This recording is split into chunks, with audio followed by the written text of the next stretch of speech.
बिस्मिल्लाहिर्रहमानिर्रहीम। अस्सलाम वालेकुम नाज़रीन, आप यूट्यूब चैनल देख रहे हैं, मैं इमरान ख़ान हूँ। नाज़रीन ने ब्लूमबर्ग में भी एक आर्टिकल छप गया, इससे पहले एक आर्टिकल इससे मिलता जुलता फाइनेंशियल टाइम्स में भी छपा था। पाकिस्तान के हवाले से ऐसी ही खबरें लगातार आ रही हैं।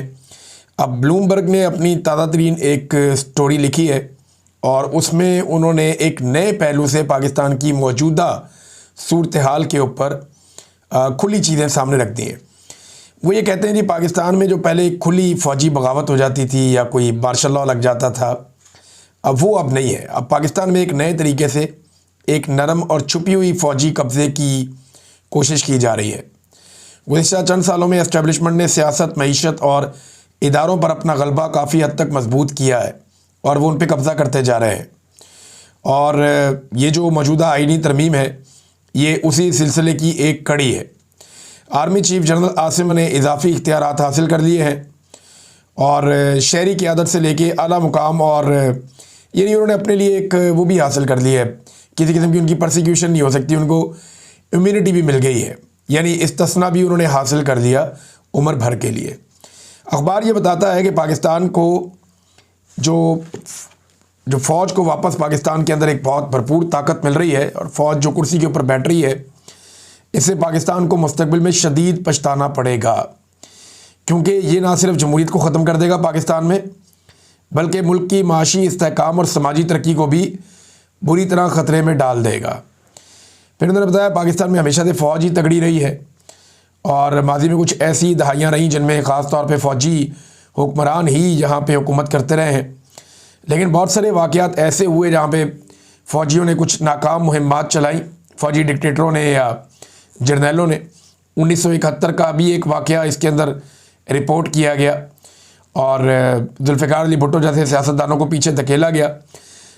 माजी में बराह रास्त भी आ जाते थे, लेकिन अब सूरत हाल उससे मुख्तलिफ है। उस वक्त फ़ौज जो है वो अपने हथियारों के ज़रिए से, वर्दियों के ज़रिए से खुलेआम चीज़ों को कंट्रोल कर लेती थी, लेकिन अब उन्होंने सियासी जमातों को कंट्रोल करके, मीडिया को संभाल कर और जो अहम तरीन सनतें हैं जैसे टेलीकॉम सेक्टर हो गया, बैंकिंग हो गई या रियल स्टेट का एक सेक्टर हो गया, इन सब में अपने कारोबारी मफादात को उन्होंने बहुत ज़्यादा बढ़ा दिया पाकिस्तान की फ़ौज ने, और जिससे बाकी जो शहरी इदारे हैं वो कमज़ोर पड़ गए हैं। फ़ौज का मुकाबला कोई और नहीं कर पा रहा और जितनी भी मुखालिफ आवाज़ें हो सकती हैं डिक्टेटरशिप के ख़िलाफ़ या फ़ौजी कंट्रोल के ख़िलाफ़, वो पाकिस्तान में कमज़ोर पड़ती जा रही है। वो ये कह रहे हैं जो मौजूदा तरमीम हुई है, इसकी वजह से आसिम मुनीर साहब को बहुत वसी इख्तियारात मिल गए हैं और सियासी फ़ैसलों में उनका किरदार फ़ैसला कुन हो गया है। अब वो जो बाकी सियासतदान हैं उनसे बहुत बालातर हो गए हैं और आइन जो है वो पहले तो फ़ौज को जवाबदेह बनाता था, लेकिन अब ये खुद जवाबदेह नहीं रहे।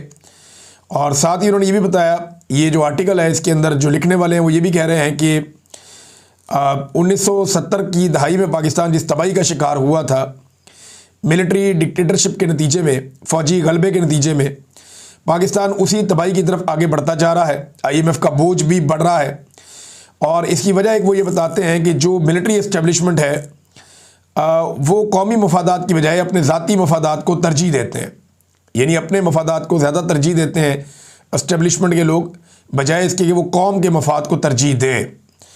और फिर इसी आर्टिकल में लिखा गया, कौम अगर खड़ी ना हुई, आवाम इसके ख़िलाफ़ खड़ी ना हुए, तो पाकिस्तान माजी की गलतियों को दोहराकर मुस्तकिल तौर पे अदम इस्तेहकाम का शिकार हो जाएगा। इससे पहले ऐसे ही एक आर्टिकल जो है वो छपा था फाइनेंशियल टाइम में भी, दीगर कई और जगहों पे इस तरह की वार्निंग पाकिस्तान के बारे में जारी की जा रही है। जो कुछ पाकिस्तान में इस वक्त पाकिस्तान की मिलिट्री इस्टेब्लिशमेंट, ख़ास तौर पे आसिम मुनीर साहब कर रहे हैं। यहाँ नाज़रीन, पाकिस्तान तहरीक इंसाफ ने IMF के हवाले से जो रिपोर्ट आई उस पर अपना एक बयान जारी किया है। तहरीक इंसाफ बहुत सख्त बयान जारी कर रही है। ये PTI का ऑफिशियल ट्विटर हैंडल है या एक्स का हैंडल है, वहाँ से ये उन्होंने पोस्ट किया एक मवाद। इसमें लिखा है कि IMF रिपोर्ट, पाकिस्तान में बदतरीन करप्शन बेनकाब, आसिम मुनीर तारीख का जालिम तरीन डिक्टेटर और एक जहनी मरीज़ है। आसिम मुनीर अपनी कुर्सी की हवस में कुछ भी कर सकता है। ये इमरान खान साहब का स्टेटमेंट है जो उन्होंने बाकायदा जेल के अंदर से दिया था और ये स्टेटमेंट बाकायदा उनके अपने एक्स हैंडल से शाया भी किया गया था। अब इसमें बताया जा रहा है पाकिस्तान तहरीक इंसाफ की जानिब से कि IMF रिपोर्ट पाकिस्तान के रियासती इदारों में बदतरीन करप्शन के होशरुबा इंकशाफात हुए हैं। जीडीपी का 6.5% करप्शन की नज़र हो जाता है। और ये कितना पैसा है? ये लगभग कोई 25 अरब डॉलर्स है। ये इतना पैसा है जितना पाकिस्तान, लगभग इससे थोड़े कम पैसों की पाकिस्तान एक्सपोर्ट्स करता है टोटल। इतना पैसा तो करप्शन में ही जाता है पाकिस्तान में। फिर उसके बाद जीडीपी की जो ग्रोथ है वो माली करप्शन की वजह से 2.5% रहेगी, जो इमरान खान साहब के दौर में 2 साल तक लगातार 6% पे तरक्की कर रही थी। फिर SIFC, ये आर्मी चीफ आसिम मुनीर का एक बड़ा शाकार इदारा, और इसकी कानूनी हैसियत और इस पर जवाबदेही के मैकेनिज़्म की अदम मौजूदगी पर कड़ी तनकीद की है IMF ने, और उन्होंने कहा शफाफियत के लिए फौरी तौर पे इसकी सालाना रिपोर्ट जारी की जाए। अरबों रुपए के ठेकों में उन्होंने कहा शफाफियत लाई जाए, और जो है वो टेंडरिंग की जाए, यानी इलेक्ट्रॉनिक टेंडरिंग की जाए ताकि पता चले सबको, उसमें शफाफियत आनी चाहिए, और पार्लिमानी निगरानी लाजमी करार दी जाए। टैक्स और अदालती निज़ाम में इस्लाहात का मुतालबा। अच्छा, अदालती निज़ाम के हवाले से मैं आपको एक बात और याद दिलाता हूँ। आपको याद होगा IMF का वफद 11 फरवरी 2025 को सुप्रीम कोर्ट ऑफ पाकिस्तान भी गया था। IMF का वफद, आपको याद होगा मैंने आपसे कहा था कि उस दौर में कि ये हालात आ गए हैं कि पाकिस्तान की अदलिया के साथ IMF का वफद मीटिंग करता फिर रहा। IMF अब पूरी निगरानी कर रहा था, एक एक महकमे में गया, एक एक जगह उन्होंने देखी, उन्होंने आईनी तरमीम का भी जायज़ा लिया, उन्होंने चेक किया कि पाकिस्तान के साथ ये करने के वाले हैं एस्टेब्लिशमेंट वाले। जब उन्होंने सारा कुछ चेक किया तो एक रिपोर्ट उन्होंने बना के दे दी। उन्होंने कहा जी ये रिपोर्ट हमने बना दी है, ये आपके अंदर कमियां कोताहियां, ये काम आप करेंगे तो आप बच जाएंगे, वरना आपका बेड़ा गर्क हो जाएगा। पाकिस्तान की हुकूमत ने वो रिपोर्ट ही छुपा के रख ली, वो रिपोर्ट पब्लिक ही नहीं करते थे। IMF कह रहा पब्लिक करो, ये पब्लिक नहीं कर रहे। फिर IMF ने कहा जी पैसे चाहिए देने, 1.2 अरब डॉलर का रुका हुआ है मामला। इन्होंने कहा जी पैसे तो चाहिए। उन्होंने कहा पहले रिपोर्ट पब्लिक करो। अब वो रिपोर्ट पब्लिक करके ये वो पैसे हासिल करना चाह रहे हैं, लेकिन रिपोर्ट ने इनका सारा का सारा पोल खोल कर रख दिया है। तो उस वक्त चीफ जस्टिस से भी मिले थे, इसके बावजूद उन्हें कोई यकीन नहीं आया कि पाकिस्तान में अदलिया काम कर रही है। अब उसमें PTI ने जो इसको कंक्लूड किया वो ये कहते हैं कि लूट मार के रसिया मुस्तरद शुदा काबिज ग्रोह का तमाम तर फोकस नाजायज़ इक़्तिदार में तवालत और जुमला जराइम पर ताहयात इस्तिस्ना का हुसूल है। ये जनाब पाकिस्तान तहरीक इंसाफ ने एक बड़ा सख्त स्टेटमेंट जारी किया है IMF के हवाले से। नादरीन, इसके अलावा जो कल यौम सयाह मनाया पाकिस्तान तहरीक इंसाफ ने, उसमें सिंध से बहुत सारे मनादिर अब आए हैं। खैबर पख्तूनख्वा में मैंने आपको बताया कि 1 दर्जन के करीब मुकामात पे एहतजाज हुआ। सिंध से लगभग 2 दर्जन के करीब तस्वीर आई हैं, जहाँ पे मुख्तलिफ़ इलाकों में छोटे छोटे एहतजाज हुए हैं, और कुछ बड़े एहतजाज भी हुए हैं 27वीं आइनी तरमीम के ख़िलाफ़, 26वीं आइनी तरमीम के ख़िलाफ़, और इमरान खान साहब की बहनों के ऊपर जो टॉर्चर किया गया उस हवाले से भी।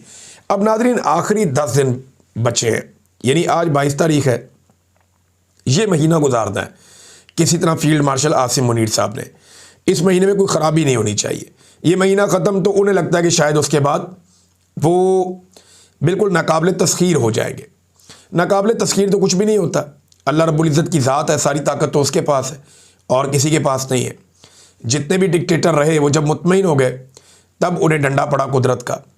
तो अब सूरत हाल ये है कि पंजाब में बड़े पैमाने पर कारकुनों की पकड़ धकड़ जारी है।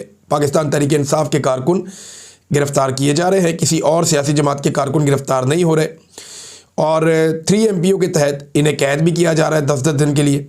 और ये कुछ 10 दिन वाले जो पेपर हैं ये अब सोशल मीडिया पे गर्दिश भी कर रहे हैं। इसमें जो है इंफॉर्मेशन सेक्रेटरी पाकिस्तान तहरीक इंसाफ के शेख वकास अकरम, उन्होंने भी कुछ पेपर जारी किए हैं कि 10-10 दिन के लिए अब ये पाकिस्तान तहरीक इंसाफ के कारकुनों को कैद किया जा रहा है जेलों में 3 MPO के तहत।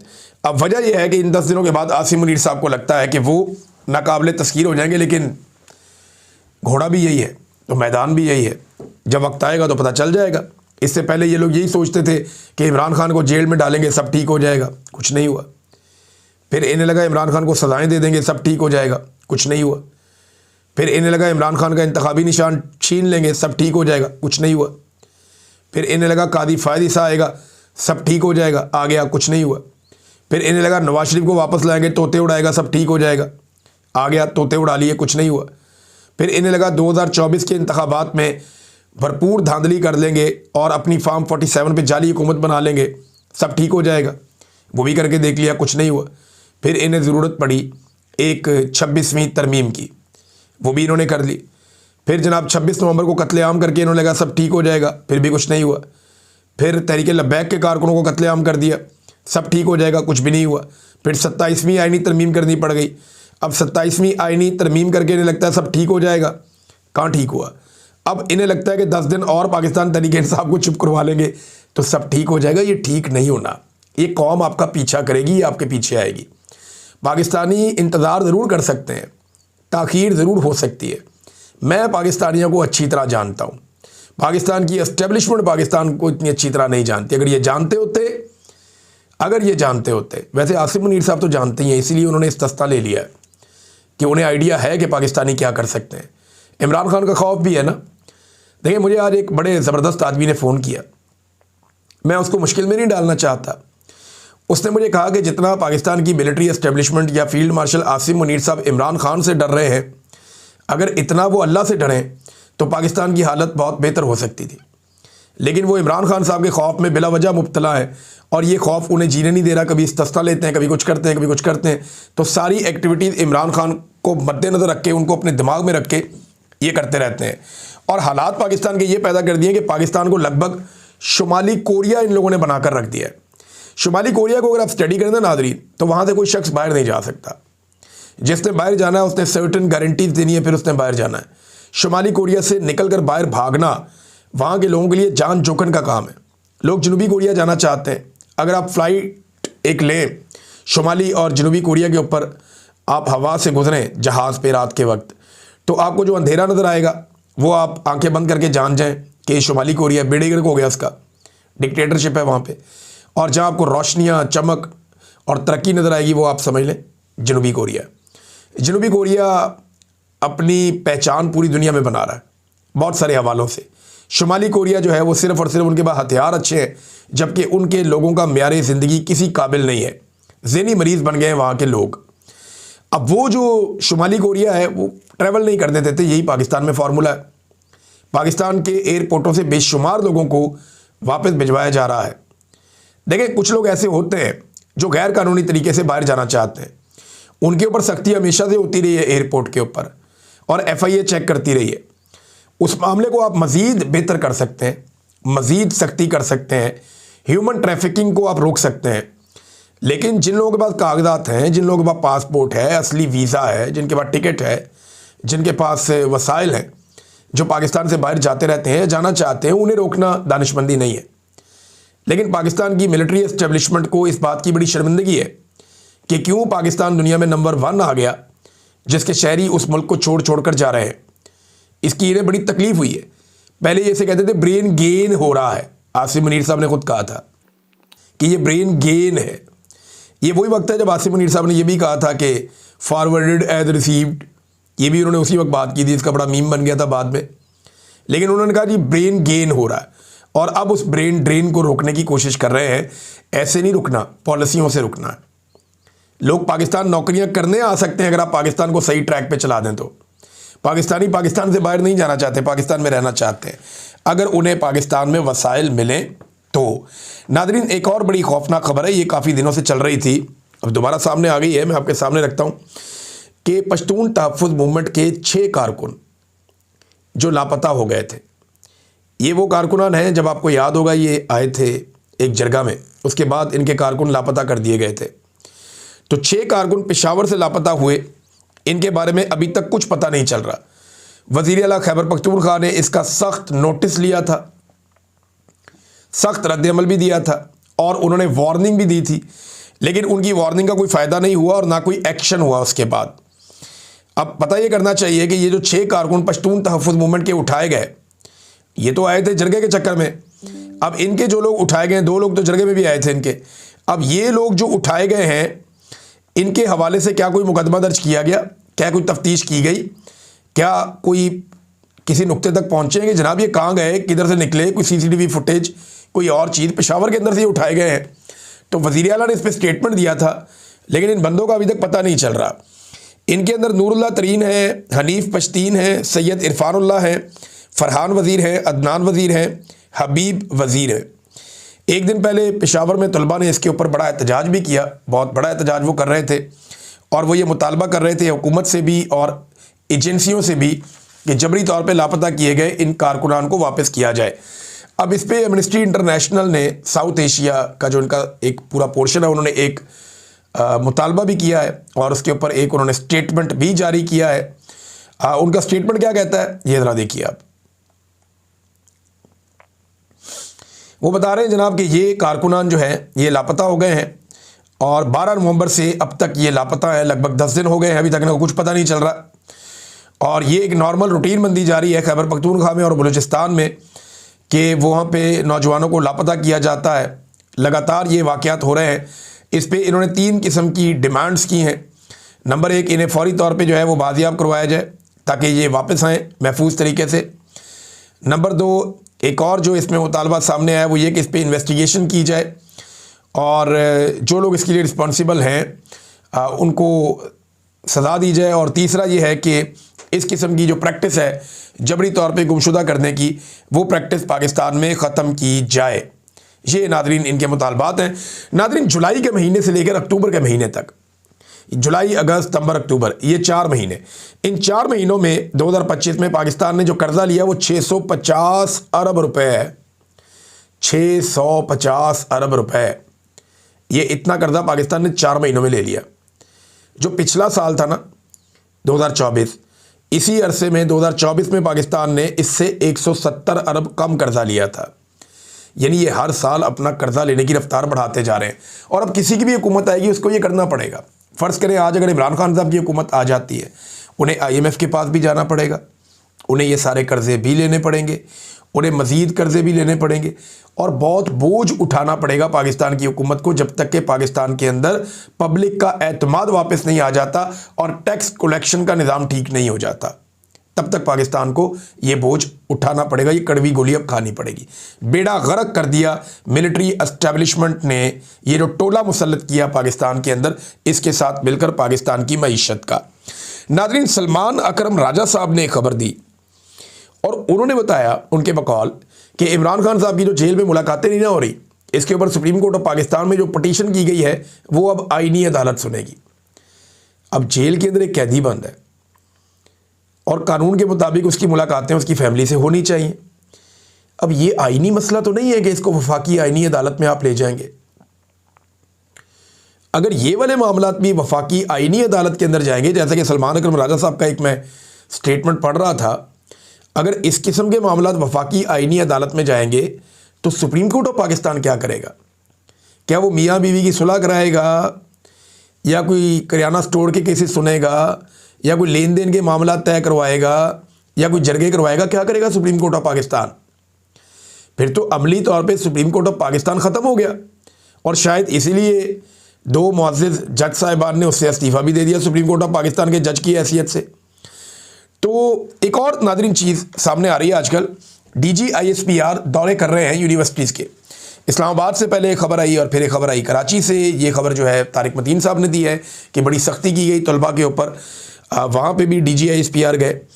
अब मामला ये है कि इन्हें क्यों जाना पड़ता है बार बार और ये चीज़ें पब्लिक क्यों नहीं होती? देखिए, अगर DG ISPR गए हैं तो TV चैनल्स की DSNGs वहाँ पे लगाई जाएँ, लाइव कवरेज करवाई जाए, पता चले कि बच्चे उन्हें क्या पूछ रहे हैं और वो बच्चों को क्या बता रहे हैं। ज़रूरी तो ये है ना। देखिए, बच्चों को जाके आप उनसे बातचीत करते हैं, अगर तो वो बातचीत अच्छी हो रही है और उस बातचीत से अच्छी चीज़ें निकल रही हैं या फ़ायदा हो रहा है ISPR को, तो वो ज़रूर इसको पब्लिक करेंगे। लेकिन जो इतलात आ रही हैं वो ज़रा अलग है। वो ये है कि वहाँ पे एक हॉस्टाइल किस्म का इन्वायरमेंट बनाया जाता है, बच्चों की हाज़िरी यकीनी बनाई जाती है और हौसला शिकनी की जाती है सख्त सवालात के हवाले से। लेकिन इसके बावजूद तलबा बहुत सख्त सवालात करते हैं और बहुत सारी चीज़ें जो उनके दिमाग में हैं वो फिर पूछते हैं और बहुत सारी चीज़ों का सवाल कुछ और जवाब कुछ होता है। और इसीलिए हम नॉर्मली देखते हैं कि एक खामोश वीडियो जारी कर दी जाती है जिसके अंदर वो वैसे ही हो वीडियो शीडियो होती है या कोई सेलेक्टिव किस्म के क्वेश्चंस और सेलेक्टिव किस्म के आंसर जारी कर दिए जाते हैं। मेरे ख्याल में अगर जाना चाहते हैं DGISPR तो बड़े बड़े तालीमी इदारों में जाएं, तलबा को खुला मौका दें कि जो आप सवाल करना चाहते हैं आप करें, और ना सिर्फ खुला मौका दें तलबा को, बल्कि इसको लाइव करें, सोशल मीडिया पे इसको लाइव दिखाएं, ताकि कौम को पता चले कि तलबा क्या सोच रहे हैं और उनके ख्यालात क्या हैं और आप उन ख्यालात को कैसे रिस्पॉन्ड कर रहे हैं। ये तो हो गया जमहूरी तरीक़ाकार। अब अगर आपने इस तरह चलाना है मामला तो हमें क्या पता कि अंदर क्या हो रहा है, और दिखाना चाहिए। अगर बयानिया बन रहा हो तो ज़रूर दिखाएंगे। मुझे ऐसा लगता है कि अभी बयानिया बन नहीं रहा, बयानिया वही बन रहा है जो कैदी नंबर 804 बना रहा है जेल में बैठ के, और इस वक्त तो उसको बयानिया बनाने से भी रोका गया है। कैद तन्हाई में डाला हुआ इमरान खान को गुज़िश्ता लगभग 17-18 दिन हो गए और अभी तक मिलने नहीं दिया गया। मैंने आपसे कहा था ना कि जब तक कि आसिम मुनीर साहब का काम मुकम्मल नहीं हो जाएगा वो कोशिश करेंगे कि इमरान खान को कैद तन्हाई में रखा जाए। अब तक के लिए इतना ही। अपना ख्याल रखिएगा, अपने इस चैनल का भी। अल्लाह हाफ़िज़।